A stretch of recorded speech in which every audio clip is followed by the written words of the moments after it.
Hello students, good morning everyone and welcome to my channel. आज मैं 9th class का जो फर्स्ट टॉपिक है वो स्टार्ट करने वाला हूँ। इससे पहले मैं 10th से लेकर 12th तक के वीडियोस बना चुका हूँ, तो अब कोशिश करता हूँ कि आपके लिए भी ऐसे वीडियोस बनाऊँ जो आपके लिए इस लॉकडाउन में जब स्कूल ओपन नहीं हो रहे और आप आराम से चैप्टर्स को समझ पाएँ और उसको कर पाएँ। तो जो आज हम टॉपिक करने वाले हैं वो NCERT मैथ का सेकंड चैप्टर पॉलिनोमियल आज हम करने वाले हैं। पॉलिनोमियल चैप्टर जो है आज हम इस चैप्टर को करने वाले हैं। तो पॉलिनोमियल एक्चुअली हम 7th 8th में काफ़ी पढ़ चुके हैं। उसमें हमने कंसेप्ट्स किए थे पॉलिनोमियल्स के। तो अगर हम बात करें एक्सरसाइज की, 2.1 एक्सरसाइज हमारे पास स्टार्ट होती है। तो इसी की एक्सरसाइज 2.1 में से क्वेश्चन नंबर फर्स्ट के मैं दो पार्ट्स लेके चलता हूँ। जो क्वेश्चन नंबर फर्स्ट है, क्वेश्चन नंबर फर्स्ट का एक तो मैं ले लेता हूँ सेकंड पार्ट। इसका सेकंड पार्ट दिया हुआ है y² प्लस √2। जो सेकंड पार्ट दिया हुआ कितना दिया हुआ है, y² प्लस √2। और अगर हम बात करते हैं इसके थर्ड पार्ट की, थर्ड पार्ट में गिवन है 3√t प्लस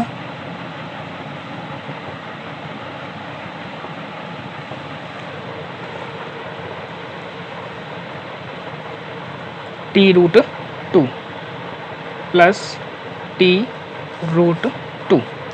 और एक और ले लेते हैं हम यहाँ पर part number 5th, x⁻10 plus y⁻3 plus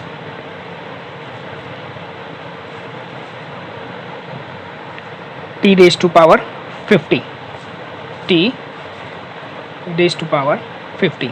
तो तीन क्वेश्चंस हम क्वेश्चन नंबर फर्स्ट के तीन पार्ट्स में यहाँ पर ले रहा हूँ। एक्चुअली हमें यहाँ पर इनमें से उनको पिक करना है जो क्या होंगे, हमारे पॉलिनोमियल्स होंगे। एक्चुअली पॉलिनोमियल होते क्या है?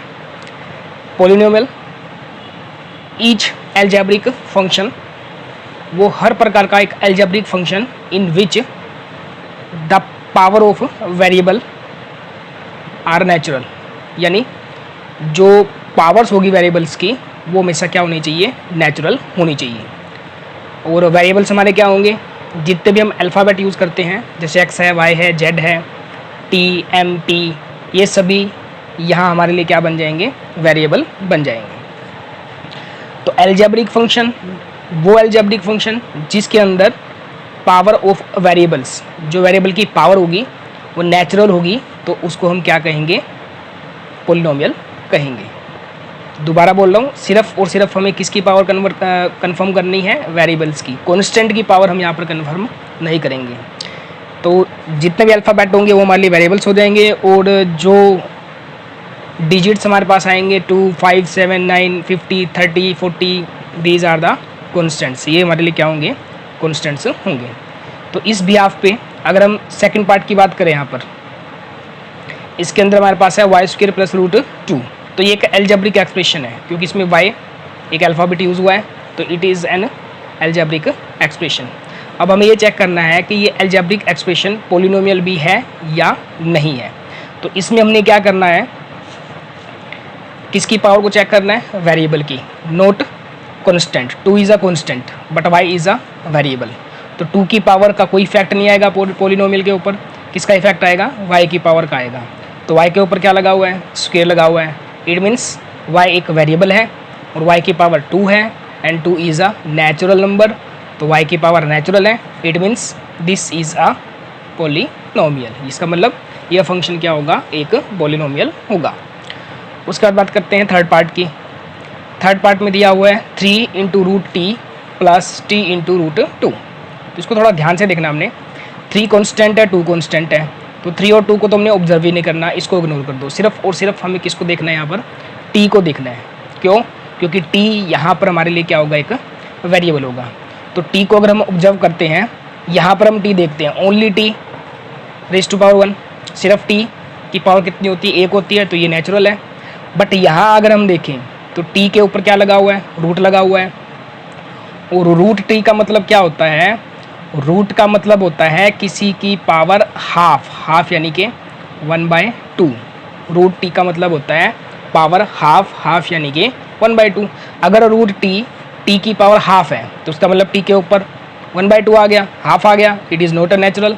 इसका मतलब root t not a power contain natural, यानी इसकी जो पावर है वो नेचुरल नहीं है। इट मीन्स इसकी वजह से this function is not a polynomial, इसका मतलब यह फंक्शन हमारा पोलिनोमियल नहीं होगा। उसके बाद एक फिफ्थ पार्ट हम लेते हैं। इसकी स्टेटमेंट है x raise to power 10 plus y raise to power 3 and t raise to power 50। यहाँ पर अगर मैं x की पावर देखें 10 है, बिल्कुल नेचुरल है, y की पावर 3 है, ये भी नेचुरल है, और t की पावर 50 है, ये भी क्या है, नेचुरल है। तो इसका मतलब सभी की पावर क्या है, नेचुरल है। इसका मतलब दिस इज़ अ पोलिनोमियल, ये क्या है, पोलिनोमियल है।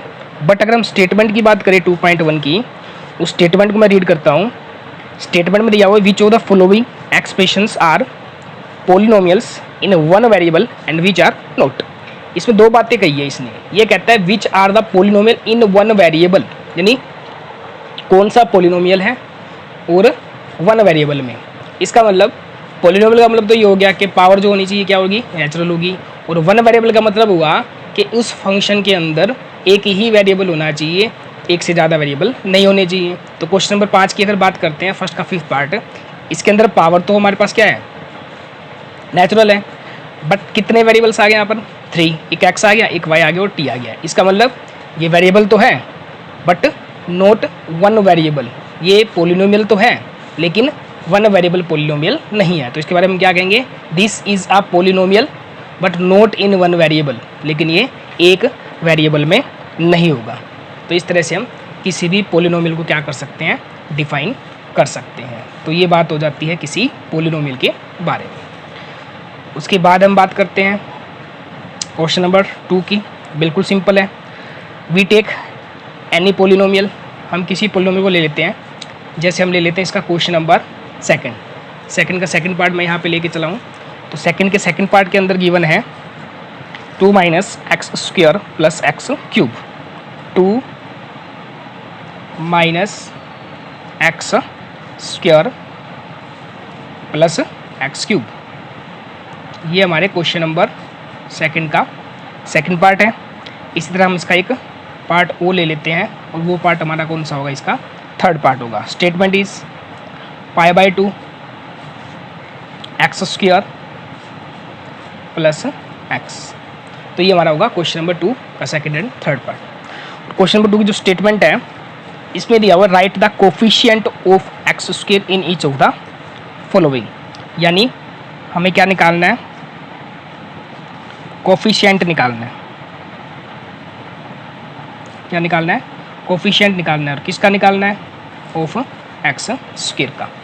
कोफिशिएंट का मतलब होता है जो वैल्यू मल्टीप्लाई हो रही है, और किसका निकालना है, x² का। इसका मतलब x² के साथ जो भी कांस्टेंट मल्टीप्लाई हो रहा है उसको x² का क्या कहेंगे, कोफिशिएंट कहेंगे। यहाँ पर कोफिशिएंट हम किसका निकाल रहे हैं, ये बड़ा इंपॉर्टेंट होगा।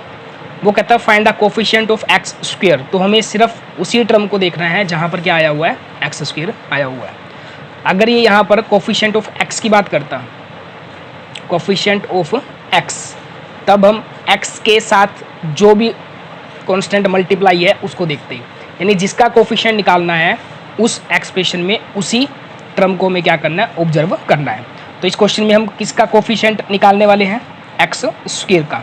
तो इसका मतलब इस पूरे पोलिनोमियल के अंदर हमें 3 टर्म्स गिवन है, 2 - x² प्लस x³। कितनी टर्म्स गिवन है, 3 टर्म्स गिवन है। तो इन 3 टर्म में से हम उसी टर्म्स को ऑब्जर्व करेंगे जहाँ पर क्या लाई करता है, x² लाई करता है। Then x² in mid term, x² कहाँ लाई कर रहा है, बिल्कुल बीचों बीच लाई कर रहा है। तो हमें सिर्फ x² को ऑब्जर्व करना है, ना कि x³ और 2 को। अब हमने क्या निकालना है, इसका कोफिशिएंट निकालना है। तो बड़ा ईजी है, x² के साथ में जो भी मल्टीपल कोफिशिएंट होगा, कांस्टेंट होगा, वो क्या कहलाएगा, उसका कोफिशिएंट कहलाएगा। अब ध्यान से ऑब्जर्व करो, x² के बिल्कुल साथ क्या है, माइनस है, ये माइनस इसी का है। और साथ में अगर हम किसी मल्टीपल की बात करते हैं तो यहाँ पर इन 2 में क्या लिया जाएगा 1 लिया जाएगा, क्योंकि अगर साथ में कोई भी प्रोडक्ट नहीं है तो इनटू में कितना माना जाता है 1, क्योंकि 1 सभी के साथ मल्टीपल होता है। इसका मतलब एक्स स्क्वायर के इनटू में कुछ नहीं है, इट मीन्स क्या होगा 1 होगा और साथ में क्या है माइनस है। इसका मतलब इसमें जो कोफिशिएंट होगा इसका एक्स स्क्वायर का वो कितना हो जाएगा -1 हो जाएगा। इसी तरह से अगर एक्स क्यूब का कोफिशिएंट निकालना होता तो इसके साथ भी कितना है 1 है बट +1 है, तो एक्स क्यूब का कोफिशिएंट क्या हो जाता है +1, बट पूछा किसका गया है एक्स स्क्वायर, इसलिए हमने एक्स स्क्वायर का कोफिशिएंट निकाला जो कितना आता है -1 आता है।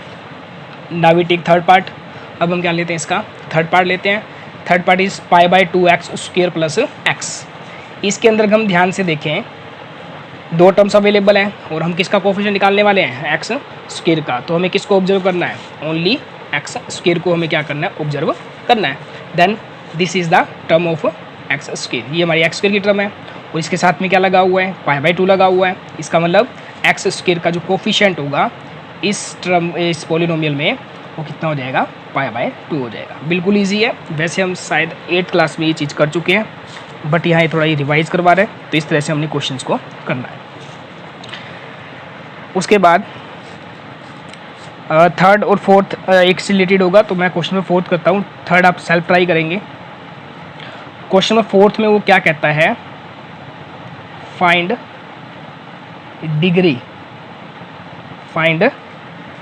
डिग्री। हमें क्या करना है कुछ पॉलिनोमियल्स गिवन है और हमें क्या फाइंड करना है उनकी डिग्री फाइंड करनी है। क्या फाइंड करना है उनकी डिग्री फाइंड करनी है। तो डिग्री एक्चुअल में क्या होता है, डिग्री होती है हाईएस्ट पावर ऑफ वेरिएबल, यानी किसी भी पॉलिनोमियल के अंदर वेरिएबल की जो हाईएस्ट पावर होगी यानी जो सबसे बड़ी पावर होगी वो उस पॉलिनोमियल की क्या बन जाएगी डिग्री बन जाएगी। जैसे फोर्थ का हम फर्स्ट पार्ट लेते हैं। फोर्थ के फर्स्ट पार्ट में जो स्टेटमेंट है वो हमारे पास है 5x³ + 4x² and +7x। This is the first part. And we take another part. We take the another part. It is part number 3rd. हम एक पार्ट वो लेते हैं इसका question number 4th। Part number 3rd is 5t - √7। तो these are 2 polynomials and we find degree of both. हमें क्या निकालना है इनकी डिग्री फाइंड आउट करनी है। तो पार्ट नंबर फर्स्ट की बात करते हैं। Hence 3 terms in this function.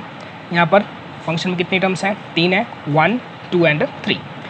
अगर हम तीनों टर्म्स को ऑब्जर्व करते हैं तो लास्ट में x है, x की डिग्री पावर 1 है, फिर x है, x की पावर कितनी है 2 है और फिर x है और x की पावर कितनी है 3 है। यानी हमें क्या करना है पॉलिनोमियल के अंदर जो वेरिएबल है उसकी हमने सबसे बड़ी डिग्री पिक करनी है।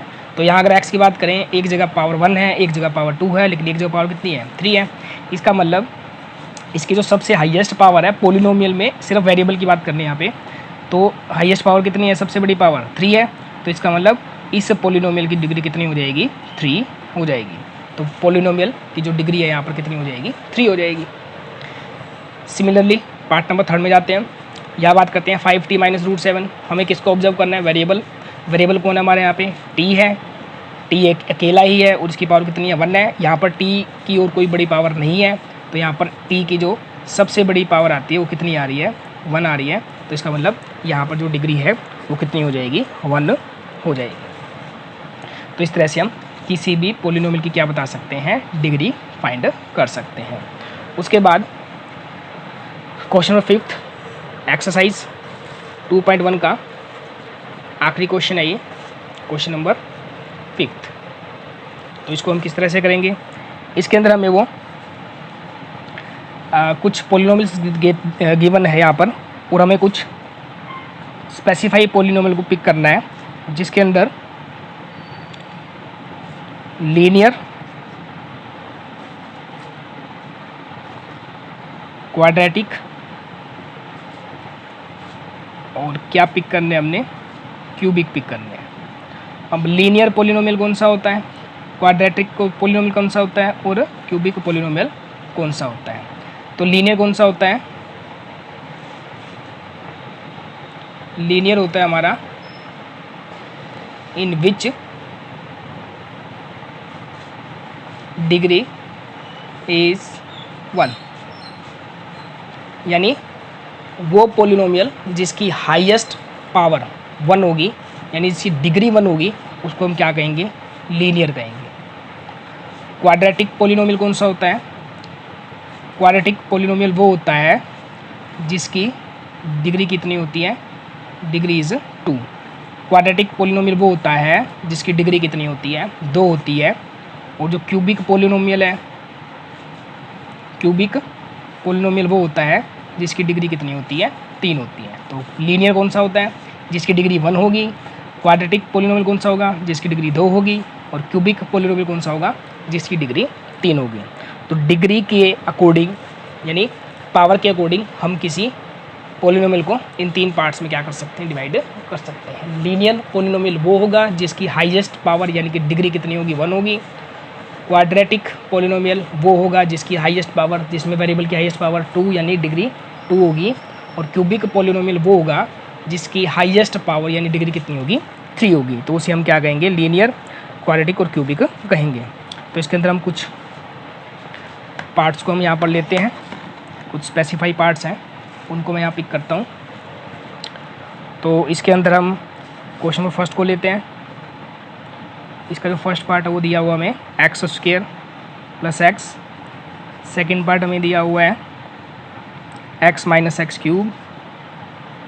Third part is given, third part इसमें गिवन है। क्वेश्चन नंबर 5 की हम बात कर रहे हैं यहाँ पर, y plus y square plus 4।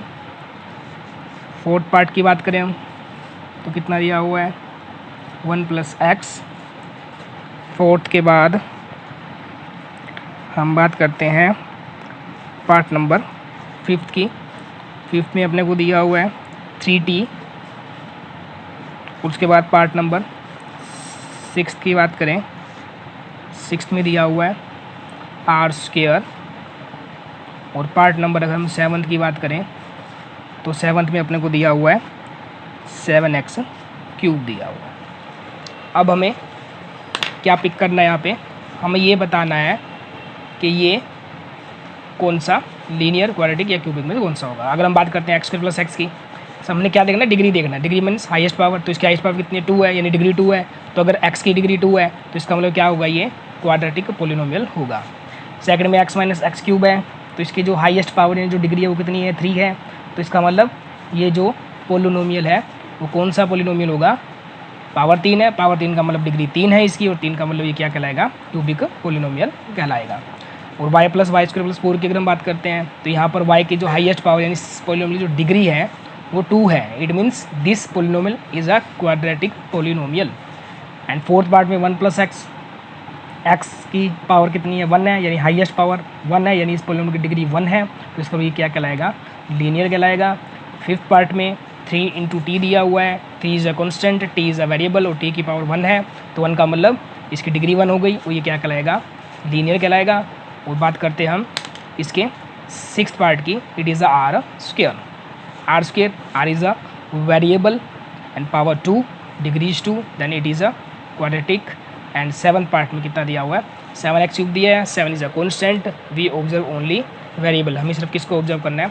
Variable, जो कितना है हमारे पास? x है। And x raise to power 3, power 3 है, हाईएस्ट पावर है, डिग्री 3 है, तो इट इज़ अ क्यूबिक। इसका मतलब क्या हो जाएगा? क्यूबिक पोलिनोमियल हो जाएगा। तो इस तरह से हम लीनियर और क्वाड्रेटिक क्यूबिक पोलिनोमियल को क्या कर सकते हैं? पिक कर सकते हैं। इसी तरह से हम नंबर ऑफ टर्म्स के अकॉर्डिंग भी हम पोलिनोमियल को क्या करते हैं? डिफाइन करते हैं। हमने ये 7th और 8th में किया हुआ है। उसके अंदर हमने मोनोमियल पोलिनोमियल, बाइनोमियल पोलिनोमियल और ट्राइनोमियल पढ़ा था। मोनोमियल उसे कहा जाता है जिसके अंदर एक ही टर्म होती है, उसे हम क्या करते हैं? मोनोमियल कहते हैं। बाइनोमियल पोलिनोमियल किसे कहते हैं? जिसके अंदर कितनी टर्म्स होती हैं? 2, इन विच 2 टर्म्स। जिस पोलिनोमियल में 2 टर्म्स होगी उसे हम क्या कहेंगे? बाइनोमियल कहेंगे। और ट्राइनोमियल किसे कहेंगे? ट्राइनोमियल हम उस पोलिनोमियल को कहेंगे इन विच 3 टर्म्स, जिसके अंदर कितनी होती है? 3 टर्म्स होती है। यानी अगर हम टर्म्स के अकॉर्डिंग पोलिनोमियल को डिफाइन करें तो 3 तरह के होंगे, मोनोमियल, बाइनोमियल एंड ट्राइनोमियल। और अगर डिग्री के अकॉर्डिंग हम क्या करते हैं? टाइप्स बनाते हैं पोलिनोमियल्स की, तो यहाँ पर डिग्री के अकॉर्डिंग टाइप्स क्या बनेगी, लीनियर जिसकी डिग्री 1 होगी, क्वाड्रेटिक जिसकी डिग्री 2 होगी, और क्यूबिक जिसकी डिग्री क्या होगी, 3 होगी। तो इस तरह से हम पॉलिनोमियल को क्या कर सकते हैं, डिफाइन कर सकते हैं। तो एक्सरसाइज 2.1 एक रिवीजन था पॉलिनोमियल का कि पॉलिनोमियल क्या होगा, कोफिशिएंट्स क्या होंगे, डिग्री क्या होगी, और लीनियर, क्वाड्रेटिक, क्यूबिक पॉलिनोमियल को हम किस तरह से डिफाइन कर सकते हैं। तो ये थी एक्सरसाइज 2.1 और बहुत ही जल्द मैं आपके लिए एक्सरसाइज 2.2 लेके आऊँगा। अगर आपको अच्छा लगता है, समझ में आया, तो आप प्लीज़ रिस्पॉन्स ज़रूर करें और मेरे चैनल को सब्सक्राइब करें, शेयर करें, फ्रेंड्स में लाइक करें। और आपके लिए मैं मैथ इतना ईजी बना दूंगा कि आप बिल्कुल आसानी से कर पाएंगे। इंटरेस्ट क्रिएट होगा आपका मैथ में, और मैथ में अगर इंटरेस्ट क्रिएट हो जाता है तो आप मैथ को बिल्कुल ईजिली कर पाएंगे। जो इतना मुश्किल सब्जेक्ट है बिल्कुल ही आपको आसान लगने लगेगा, क्योंकि मुश्किल उसी को लगता है जो इसमें इंटरेस्ट नहीं बना पाता। तो again thank you, meet again soon.